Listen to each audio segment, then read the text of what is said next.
Hello friends, welcome back to my channel Karthik Telugu news. Friends, ఇవాళ April 1 నుంచి మారనున్న కొత్త నిబంధనలు అంటూ ఒక ఇంపార్టెంట్ అప్డేట్ న్యూస్ అయితే రావడం జరిగింది. దీని గురించి మరిన్ని విషయాలు ఈ వీడియోలో తెలుసుకుందాం.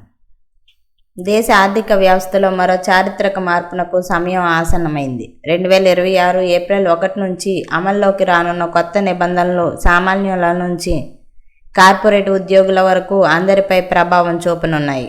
6 దశాబ్దాల కాలం నాటి పాత పన్ను చట్టం స్థానంలో నూతన చట్టం రాబోతుండడంతో పాటు కార్మిక చట్టాల్లోనూ కీలక మార్పులు చోటు చేసుకున్నాయి. దాదాపు 65 ఏళ్లుగా అమల్లో ఉన్న ఆదాయపు పన్ను చట్టం 1961 స్థానంలో కేంద్ర ప్రభుత్వం కొత్త ఆదాయపు పన్ను చట్టం 2025ను తీసుకువచ్చింది. పన్ను చెల్లింపు ప్రక్రియను సరళతరం చేయడం,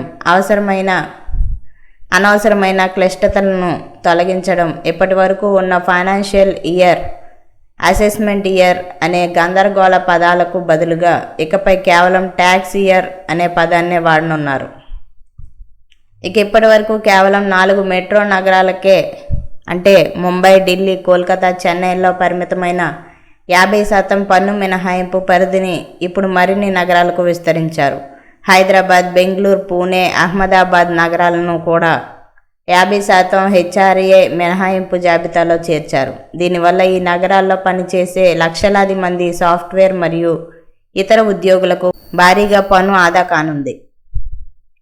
ఉద్యోగుల జీతాల విషయంలో ప్రభుత్వం కొత్త నిబంధనలు తీసుకొస్తోంది. దీని ప్రకారం ఉద్యోగి మొత్తం జీతంలో బేసిక్ పే ఖచ్చితంగా 50% లేదా అంతకంటే ఎక్కువ ఉండాలి. బేసిక్ పే పెరగడం వల్ల ఉద్యోగి పీఎఫ్ కాంట్రిబ్యూషన్, గ్రాట్యుటీ నిధులు గణనీయంగా పెరుగుతాయి. దీనివల్ల చేతికి వచ్చే జీతం స్వల్పంగా తగ్గినప్పటికీ రిటైర్మెంట్ సమయానికి పెద్ద మొత్తంలో నిధి జమ అవుతుంది. కొత్త చట్టం ప్రకారం ఐటీ రిటర్న్స్ ఫైలింగ్ ప్రక్రియ మరింత డిజిటలైజ్ చేశారు.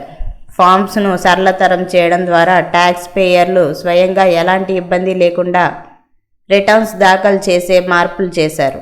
ఈ మార్పులు దేశంలోని మధ్యతరగతి ప్రజలకు, ముఖ్యంగా ఐటీ రంగ నిపుణులకు మిశ్రమ ఫలితాలను ఇస్తాయి. ఒకవైపు హెచ్ఆర్ఏ మినహాయింపులతో పన్ను భారం తగ్గనుండగా, మరోవైపు లేబర్ కోడ్ వల్ల భవిష్యత్తు కోసం పొదుపు పెరగనుంది. సో ఫ్రెండ్స్, ఇది అప్డేట్ న్యూస్. మరిన్ని అప్డేట్స్ కోసం ఛానల్ సబ్స్క్రైబ్ చేసుకోండి ఫ్రెండ్స్. అలాగే పక్కన ఉన్న బెల్ ఐకాన్ని క్లిక్ చేసి వీలైతే ఛానల్కి లైక్ అయితే చేయండి. Thank you friends. Thanks for watching this video.